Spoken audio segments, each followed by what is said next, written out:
Berikutnya kita masuk ke pembahasan terkait tentang bagian-bagian dari lensa cembung. Nah, kita ketahui bahwa lensa cembung itu dia bersifat konvergen. Nah, artinya konvergen di sini yang sifatnya itu pengumpulan cahaya. Nah, di sini sudah Miss gambar ya bagian-bagian dari lensa cembung tersebut ya. Di sini ada ini lensanya, lensa yang tipis dia ya. Lalu ada titik fokusnya ya, lalu ada pembagian ruangan-ruangannya. Ketika cahaya itu datang, maka cahaya itu akan dikumpulkan dia di sini ya, di dalam lensa ini. Nah, lensa cembung ini ya itu bernilai positif dia. Nah, kalau ditanya aplikasi dari lensa cembung ini, itu bisa untuk seperti kacamata, kamera, lensa kaca pembesar, lalu bisa juga untuk seperti mikroskop dia. Nah, oke, berikutnya dimana ini ada ruangan 1, ruangan 2, ruangan 3 ya. Lalu ini ruangan 4, dimana ini untuk ruangan benda yang aktifnya, ini untuk ruangan benda pasifnya. Nah, ini untuk nilai positif dari lensa cembung tersebut, dimana P1 sama dengan 2F1, P2 sama dengan 2F2. Nah, ini untuk skala utamanya ya. Lalu untuk O ini adalah titik pusat optiknya. F1 dan P1 itu adalah titik fokus dan titik pusat yang bekerja aktif ya. Lalu ini ada F2 dengan P2 itu adalah titik fokus dan titik pusat yang tak bekerja atau pasif dia. Nah, lalu berikutnya sinar-sinar istimewa pada lensa cembung. Nah, di sini ya sinar datang sejajar sumbu utama ya dibiaskan melalui titik fokus F dia. Nah, ini lalu dibiaskan. Nah, itu untuk sinar-sinar istimewa pada lensa cembung. Nah, yang kedua berikutnya ya, sinar yang datang melalui titik fokus F2 ya, sinar yang datang melalui titik fokus F2 ya dibiaskan sejajar dengan skala utama. Nah, ini dia ya, dibiaskan dengan skala utamanya. Nah, untuk sinar yang ketiga itu sinar yang datang melalui titik pusat optik ya, ini O, titik pusat optik itu ya akan diteruskan ya, optik itu akan diteruskan dia. Nah, ini dia akan diteruskan dia. Oke, nah berikutnya kita akan masuk ke rumusan dari rumus lensa cembung. Berikutnya kita akan masuk ke rumusan lensa cembung. Nah, lensa cembung ini disebut dengan lensa positif ya, itu karena nilai F dengan R-nya itu adalah positif. Nah, jadi untuk hubungan ya antara jarak benda, jarak bayangan, dan jarak fokus lensa cembung, maka didapatlah rumusnya secara matematis seperti ini ya.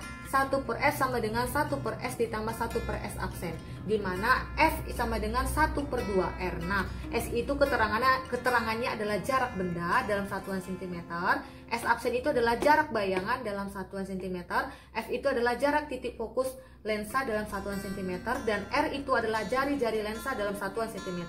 Nah, untuk rumusan perbesaran bayangan diperoleh rumusan M sama dengan S absen per S ya, atau bisa juga H absen per H dia. Nah, dengan M itu adalah perbesaran bayangan dalam satuan kali, H absen itu adalah tinggi bayangan dalam satuan cm, H itu adalah tinggi benda dalam satuan cm. Nah, untuk kekuatan lensa pada lensa cembung itu didapat juga rumusan sebagai berikut ya.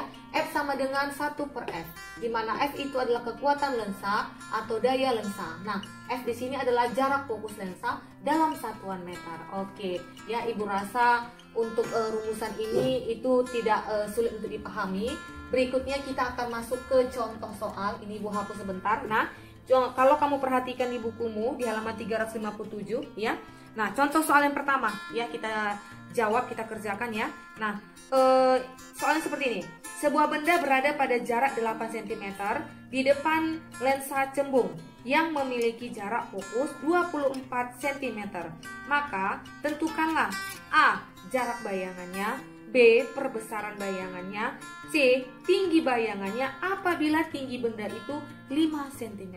Nah, pertama-tama kita buat dulu begini ya. Nah, kita buat dulu di papan tulis ya, diketahui. Nah, soalnya sebuah benda berada pada jarak 8 cm, berarti S ya, jarak bendanya itu sejauh 8 cm.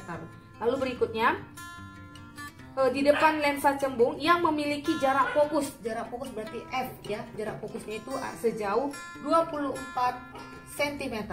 Nah, pertanyaannya, tentukanlah jarak bayangannya.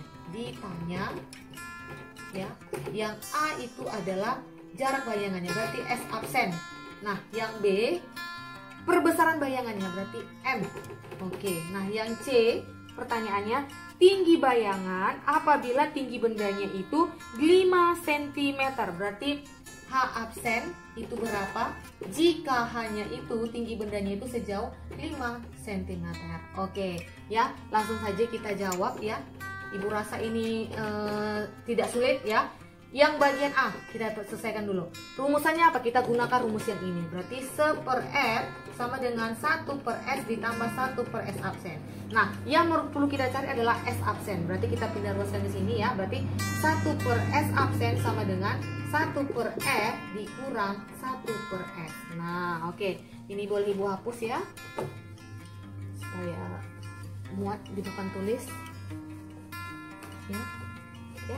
Langsung saja kita masukkan saja ya. Berarti 1/S absen sama dengan 1/S. F-nya berapa? 24. Berarti 24 cm dikurang S-nya berapa jaraknya? 1/8 cm. Nah, kita samakan penyebutnya. Ini sama-sama 24 ya.